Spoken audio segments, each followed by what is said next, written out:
Book 3 Chapter 1. The question has become that of what are, and what are not, the final truths. It is almost as though there can be more than one.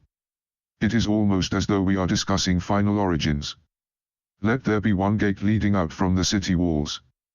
One can leave a place, after all, only as many times as one can enter. Who is waiting, outside the gate? Is it the ascetic, who beckons us on?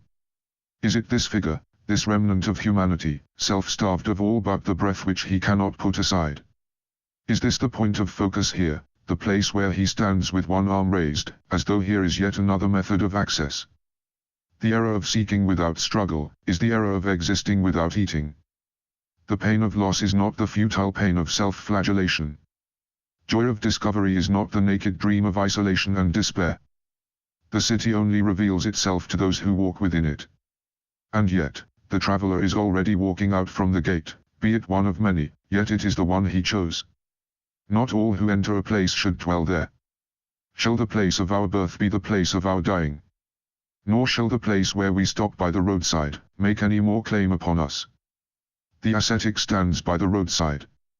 Why does he stand like that, with his hand raised?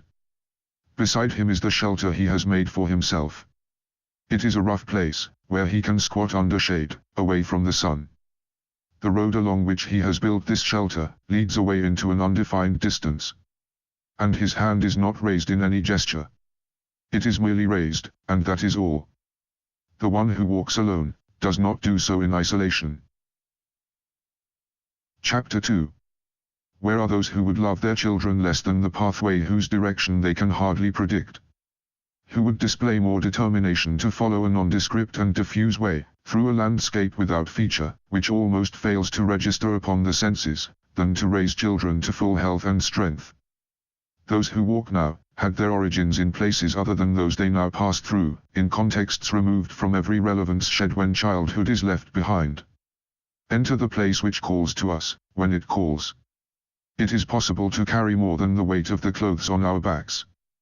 The family conceals the man, more completely than does the crowd. There shall be a time for raising one's head above the multitudes, as there shall be a time for all manner of instances of retrieval. These are instants in time, as the eternal is instants in time. For all manner of aspects of mind, there will appear an instant for those who wait for them. For every aspect of the way that is trodden, there is the time of beginning, and the time underway. Who is called, is called. Who hears, and knows what they hear, is already on their way. For neither love, nor peace, is beyond endeavor, neither are they less strenuous than the methodology which becomes the way of singular enquiry. The solitary is not the singular, and is not the ascetic. Manufactured isolation is not the way of the lone mind. It is not the lone mind, which puts aside that which requires effort beyond enquiry, like the magi among the tutored, like the exalted, like the bearers of the gods. It is not the lone mind, which disdains that of which the crowd itself is composed. Almost as though the tale arises from the efforts of a life consigned to the philosophies of a century, a ragged beggar clears a space around him, with the tip of a pointing finger, in the place where the crowd is most dense. The new sound which rises up from this instant, is that of children laughing, as children are still permitted to do. Their parents have no need of it. They have seen this pantomime acted out 1,000 times, and know the ceremony by heart. His finger points toward the heart of the crowd, which lies all about him in every direction. Thus he maintains the circle of his intention. Where are your souls, he is asking of the crowd. His voice is hardly raised, and yet it seems clear that the whole crowd hears him. More than that, they are listening, and they are waiting. Can you show me what you speak of, when you refer to these notions, these clouds of spittle that you have long since ejected onto the pavement? Who gave them to you? Who informed you of their existence?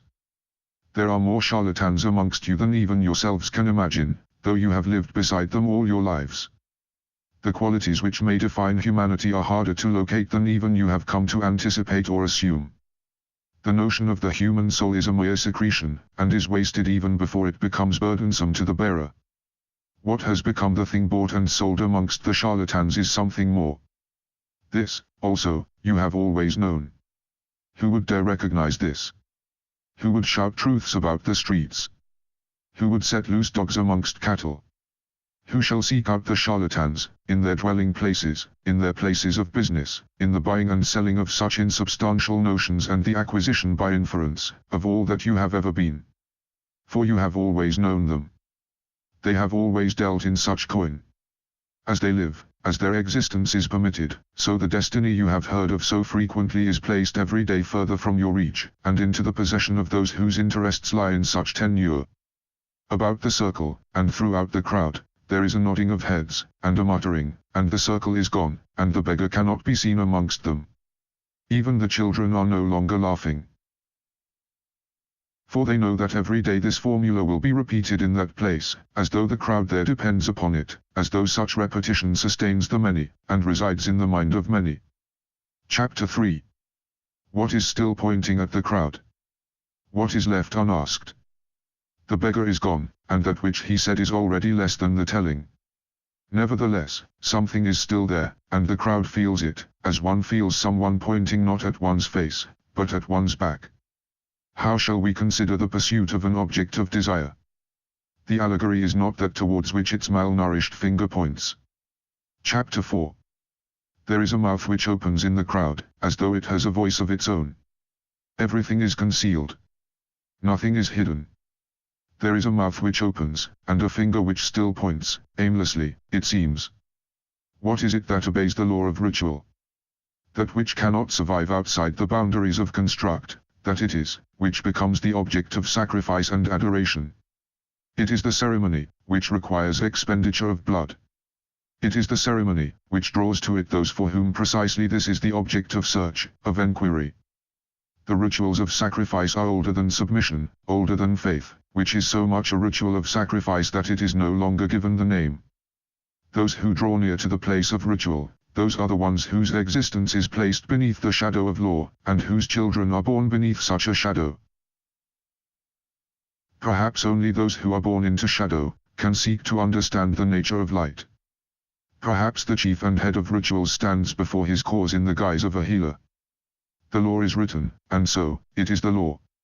Of all mysteries of faith, it is the least impenetrable. And the law, like faith, chooses its subjects from amongst the newborn.